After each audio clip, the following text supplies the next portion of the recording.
हाँ जी, today our topic is financial statements with adjustments for class 11th.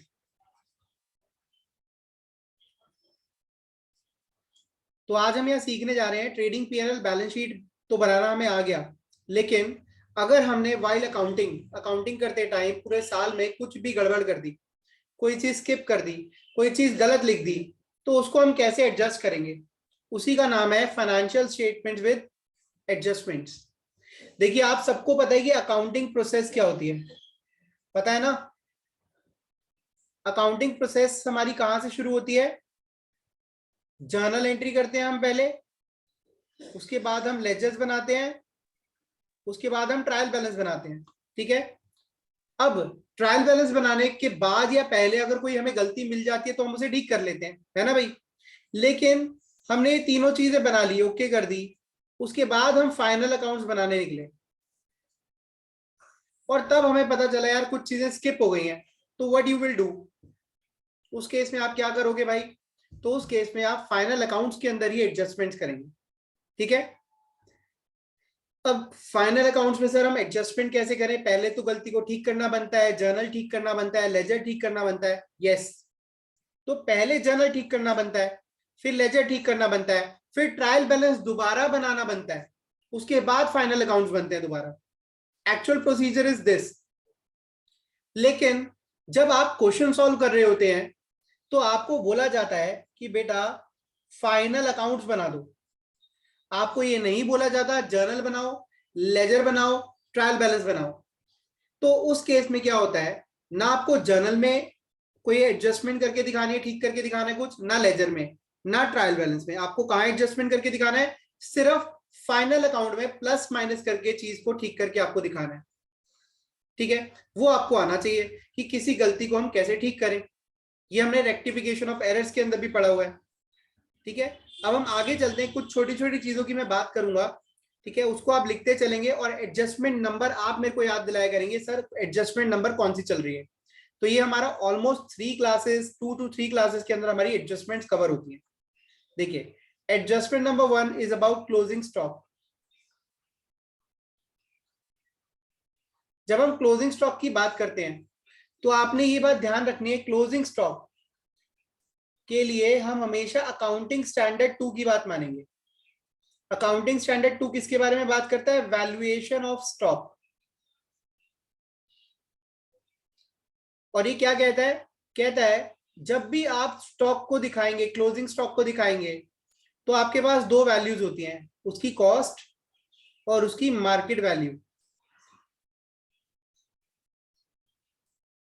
ठीक है, इस मार्केट वैल्यू को आप नेट रियलाइजेबल वैल्यू भी कह सकते हैं, जो वैल्यू उसको मार्केट में रियलाइज हो जाए। ठीक है, मार्केट से वो रियलाइज कर ले जितने में वो उसका पैसा मिल जाए, जितना पैसा उसका हमें मार्केट से मिल जाए। ठीक है, अब लेट से स्टॉक की कॉस्ट है 20,000 रुपए और मार्केट वैल्यू उसकी 25,000 है। तो ये अकाउंटिंग स्टैंडर्ड 2 कहता है आपने किस पे रिकॉर्ड करना है? लोअर पे, दोनों में से जो लोअर होगा। अब लोअर कौन है? लोअर है कॉस्ट, तो आप स्टॉक को 20,000 पे रिकॉर्ड कर देंगे। लेकिन अगर कॉस्ट 20,000 है और मार्केट वैल्यू, उसकी मार्केट वैल्यू 16,000 हो गई है, तो अब दोनों में से लोअर कौन है? 16,000, तो आप स्टॉक को 16,000 पे रिकॉर्ड करेंगे। वो कहता है कि आपके स्टॉक को आपने ज्यादा का खरीदा, लेकिन आज की डेट में उसकी मार्केट वैल्यू इतनी रही नहीं है, और एक बार स्टॉक अगर अपनी मार्केट वैल्यू लूज कर देता है तो इन दैट केस क्या होता है? वो उसकी वैल्यू बढ़ना मुश्किल हो जाता है। लूज करने के भी रीजन होते हैं ना। अब सपोज मैं आईटी प्रोडक्ट्स की बात करूं, ठीक है, आईटी प्रोडक्ट्स जितने पुराने होते चले जाते हैं उतनी ही उनकी कॉस्ट ज्यादा हो जाती है। लेट से कॉस्ट 10,000, अब मैंने एक कोई भी कैमरा लिया या कोई भी लैपटॉप लिया, लेट से 10,000 का लिया, ठीक है, लेकिन कुछ समय बाद 5-6 साल बाद अगर वो मेरे पास बिक नहीं रहा तो उसकी मार्केट वैल्यू कम हो जाती है। ठीक है, वो आउटडेटेड हो जाता है, जिसकी वजह से उसकी मार्केट वैल्यू उतनी रहती नहीं है। तो इन दैट केस हम उसी वैल्यू पे रिकॉर्ड करते हैं जो दोनों में से लोअर हो। ठीक है, तो एज ये प्रूडेंस प्रिंसिपल भी यही कहता है। ठीक है, चले आगे। तो आपने क्या ध्यान रखना है कि स्टॉक जब भी दिया हो तो आपने लोअर पे रिकॉर्ड करना है. Adjustment number 2, it is about adjusted purchases. Adjusted purchases क्या होती हैं? एडजस्टेड परचेज का मतलब है परचेज वैल्यू में ओपनिंग और क्लोजिंग स्टॉक दोनों एडजस्ट कर दिए जाते हैं. ओपनिंग स्टॉक ऐड कर दिया जाता है एंड क्लोजिंग स्टॉक लेस कर दिया जाता है. ठीक है, तो इस बात का आपको ध्यान रखना है कि अगर आपको क्वेश्चन में एडजस्टेड परचेज गिवन है, if adjusted purchase is given in the question,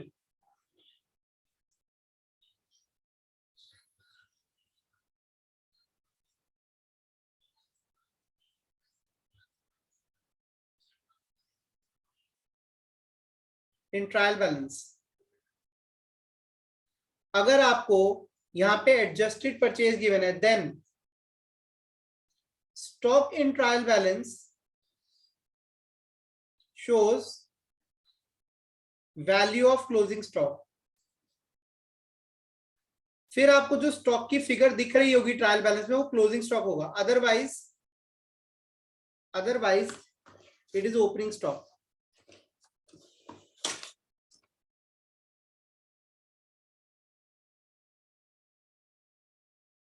otherwise it is opening stock.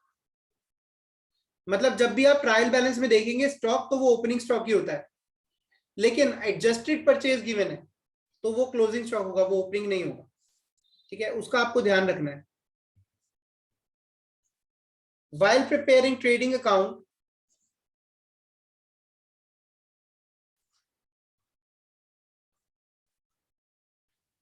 do not show opening and closing stock as it is already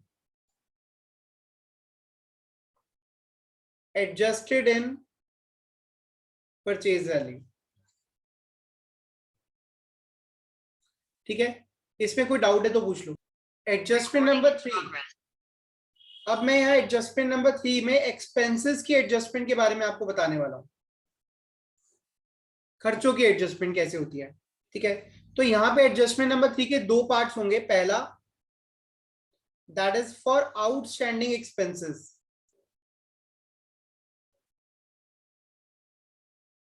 जो खर्चे आपने भी पे नहीं करे, खर्चे हो गए हैं लेकिन पे नहीं करे. Second part is for prepaid expenses.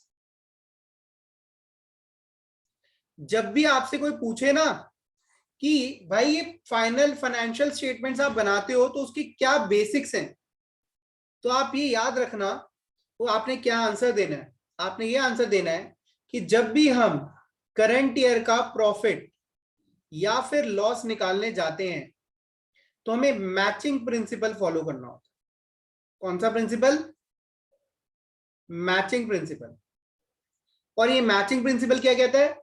कहता है अगर आप करंट ईयर का प्रॉफिट और लॉस निकालोगे तो आपको रेवेन्यू चाहिए करंट ईयर का, कमाई जो आपने करंट ईयर में कमाया, और उसमें से लेस भी आप क्या करोगे? करंट ईयर के खर्चे.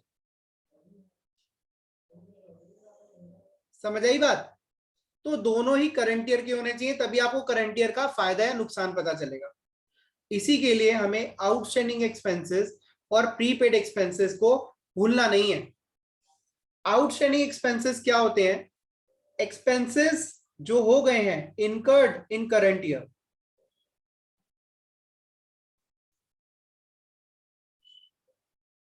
But yet to be paid. Yet to be paid का मतलब क्या है?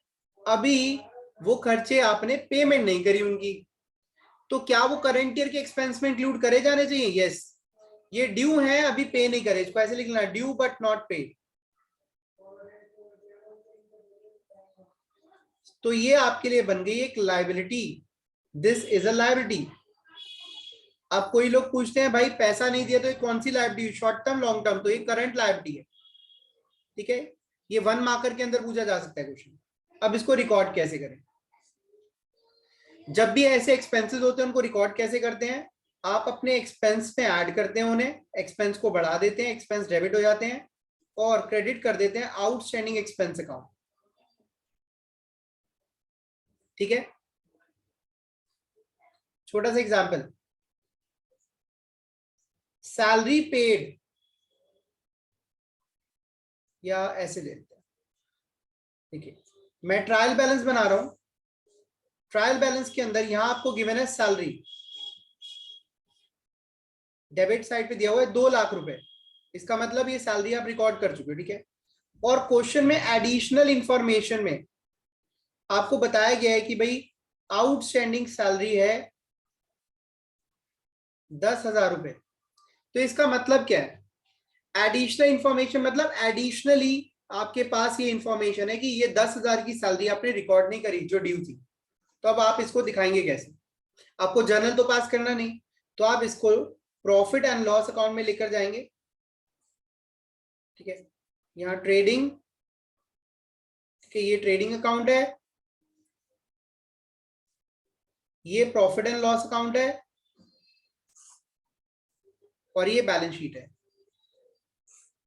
ठीक है, तो आप सैलरी कहां दिखाते हैं? प्रॉफिट एंड लॉस अकाउंट में। तो सैलरी को प्रॉफिट एंड लॉस अकाउंट में दिखाएंगे 2 लाख, और इसी के अंदर ये 10,000 रुपए का आउटस्टैंडिंग सैलरी का अमाउंट ऐड कर देंगे। तो आपका एक्सपेंस कितने से बढ़ गया? 2,10,000 का हो गया खर्चा। दूसरी तरफ इसका दूसरा इफेक्ट क्या आएगा?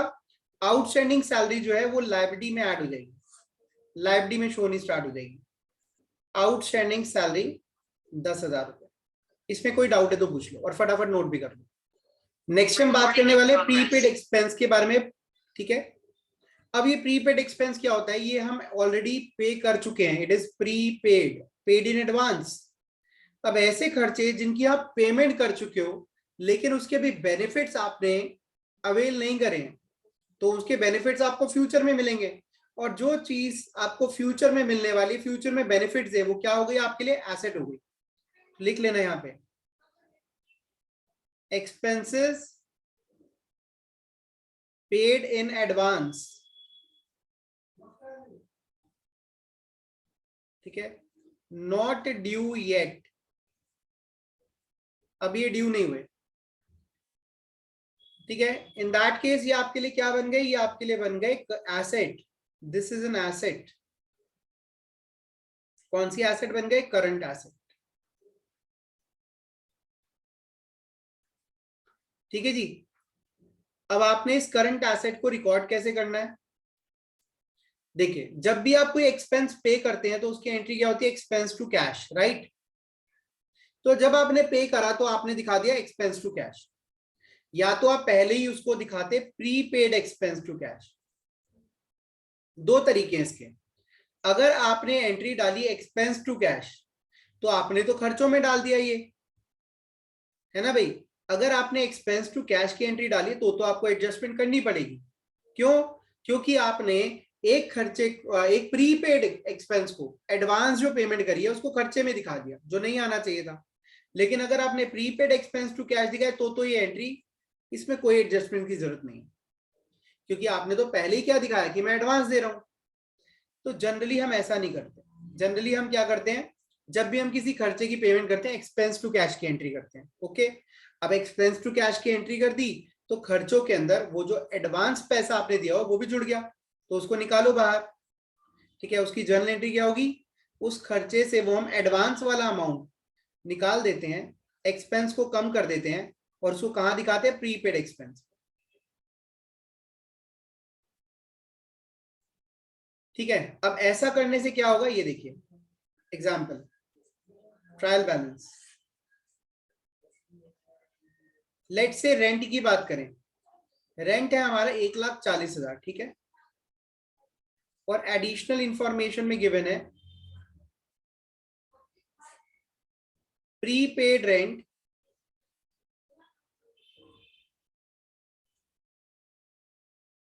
20,000, प्रीपेड रेंट है 20,000।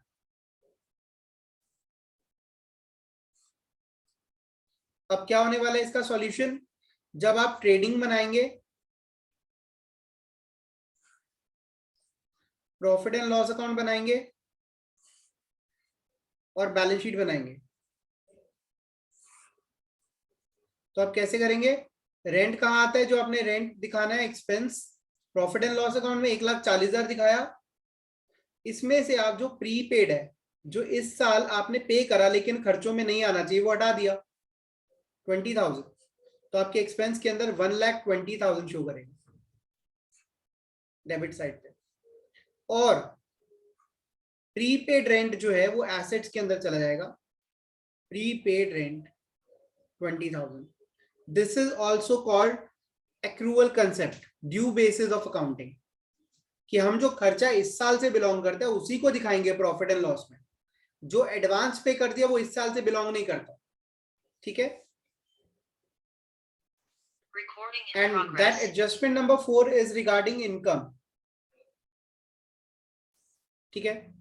अब इनकम में दो तरह की एडजस्टमेंट है। पहली income that is accrued income, and second is unearned और एडवांस इनकम।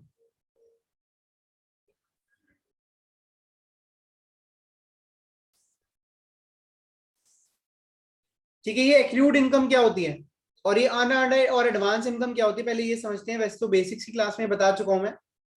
देखिए, एक्रूड इनकम ऐसी कमाई, ऐसा पैसा जो आप कमा चुके हैं बट आपको अभी रिसीव नहीं हुआ, that is called accrued income, ठीक है। Amount earned but not received yet, ठीक है। तो जो पैसा आपको भी मिलना है, रिसीवेबल है, वो आपके लिए क्या हुआ? एसेट हुआ। This is a current asset, ये आपके लिए करंट एसेट हुआ। अब देखिए, इसकी आप जर्नल एंट्री कैसे डालेंगे? इस इनकम को आप रिकॉर्ड कैसे करेंगे? इनकम अकाउंट क्रेडिट हो जाएगा और एक्रूड इनकम अकाउंट डेबिट हो जाएगा। ये पैसा आपको मिलना है तो ये आपके लिए एसेट हुआ और इससे आपकी इनकम में एडिशन हो जाएगा। देखिए, छोटा सा एग्जांपल, ट्रायल बैलेंस के अंदर आपको गिवन है कमीशन, ठीक है। कमीशन गिवन है या क्रेडिट साइड पे। क्रेडिट साइड क्या इंडिकेट करती है? कमीशन आपके लिए इनकम है। और एडिशनल इंफॉर्मेशन के अंदर, एडिशनल इंफॉर्मेशन के अंदर आपको क्या गिवन है? Accrued commission. इसका मतलब वो क्या बता रहा है? वो ये बता रहा है कि इतना पैसा आपको अभी मिलना बाकी है जो आपने रिकॉर्ड नहीं करा हुआ। अब इसको रिकॉर्ड कैसे करोगे? ट्रेडिंग अकाउंट बनाते हैं हम, प्रॉफिट एंड लॉस अकाउंट बनाते हैं और बैलेंस शीट बनाते हैं। तो यहां पर हम कमीशन को क्रेडिट कर देंगे, क्रेडिट साइड पे रिकॉर्ड करेंगे कितना? 20,000 तो पहले से थी, रिकॉर्डेड थी, और बाकी 5,000 अभी रिकॉर्ड करनी बाकी थी। 5,000 एक्रूड कमीशन है जो हम कमा चुके हैं बट अभी वो मिली नहीं है, तो 5,000 यहां हमने ऐड कर दिया। हमारी टोटल इनकम जो इस साल हमने कमाई दैट इज 25,000। समझ रहे हो ना ये बात? 20,000 तो रिकॉर्ड्स में आई गई, लेकिन जो 5,000 है वो भी तो हमें लेनी है, वो भी तो हमने कमाई है, बस पैसा नहीं मिला, बट उस है तो करंट ईयर की इनकम, तो हमने ऐड कर दी। और एसेट्स के अंदर यहां शो हो जाएगा एक्रूड कमीशन 5,000। इसमें कोई डाउट है तो यू में आस्क। अब देखिए, अनअर्न्ड और एडवांस इनकम, ये अनअर्न्ड और एडवांस इनकम होता क्या है? अब आपको कोई पैसा दे गया एडवांस में, लेकिन अभी आपने अपना परफॉर्मेंस पूरा नहीं करा हुआ, तो वो आपके लिए that amount you have received is called unearned और एडवांस इनकम, तो जो आपने अभी तक कमाई ही नहीं है। देखिए, amount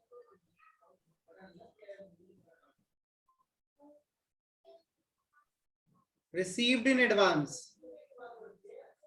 but not earned yet,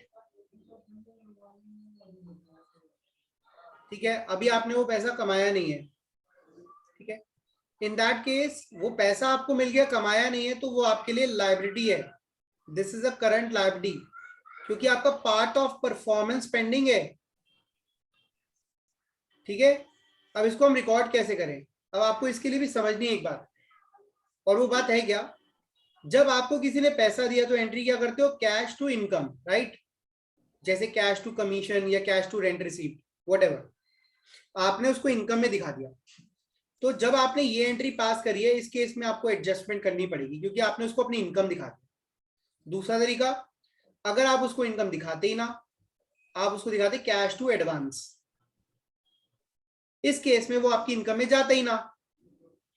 ठीक है, जब वो आपकी इनकम में ही ना जाता तो आपको उसको हटाना ना पड़ता, लेकिन हमने ये वाली एंट्री पास कर दी। जनरली हम कोई भी पैसा आता है तो उसको हम एंट्री क्या करते हैं, कैश टू इनकम।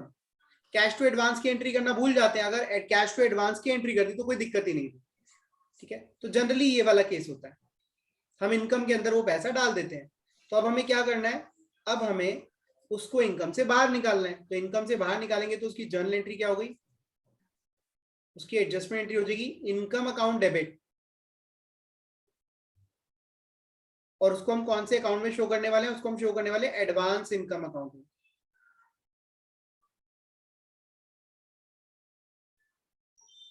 राइट, इससे क्या होगा, इनकम से वो पैसा निकल के एडवांस शो होने लग जाएगा। ठीक है, हमारी इनकम से हट जाएगी क्योंकि इस साल हमने वो कमाया ही नहीं। अब देखिए इस पर क्वेश्चन कैसा आता है, आपको ट्रायल बैलेंस यहाँ गिवन है और यहाँ लिखा हुआ है कमीशन। कमीशन का एग्जांपल लेते हैं, 84,000,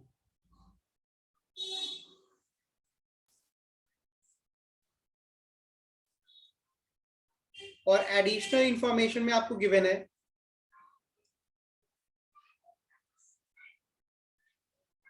कमीशन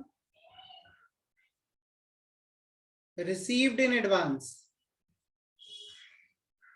अगर ये ऑलरेडी ट्रायल बैलेंस में रिकॉर्डेड है तो कोई एडजस्टमेंट की जरूरत नहीं है, याद रहे। अगर ट्रायल बैलेंस के अंदर ही दिखा रहा है एडवांस कमीशन, फिर आपको एडजस्टमेंट नहीं करनी, फिर तो हमने पहले एडजस्टमेंट कर ली है। ये एडजस्टमेंट हम तभी करते हैं जब हमें एक्स्ट्रा इंफॉर्मेशन में, एडिशनल इंफॉर्मेशन में गिवन है 10,000। तो अब आप यहां पर क्या करोगे, अब आपने trading profit and loss account और बैलेंस शीट, ठीक है, तो यहां आप कमीशन में जाएंगे, कमीशन में कितना अमाउंट है हमारा 84,000, तो इस 84,000 में से आप लेस कर देंगे एडवांस 10,000, और अपनी इनकम में सिर्फ 74,000 ही शो करेंगे। एंड जो एडवांस कमीशन है that will appear on the liability side as advance commission 10,000। इसमें कोई डाउट है तो यू मे आस्क।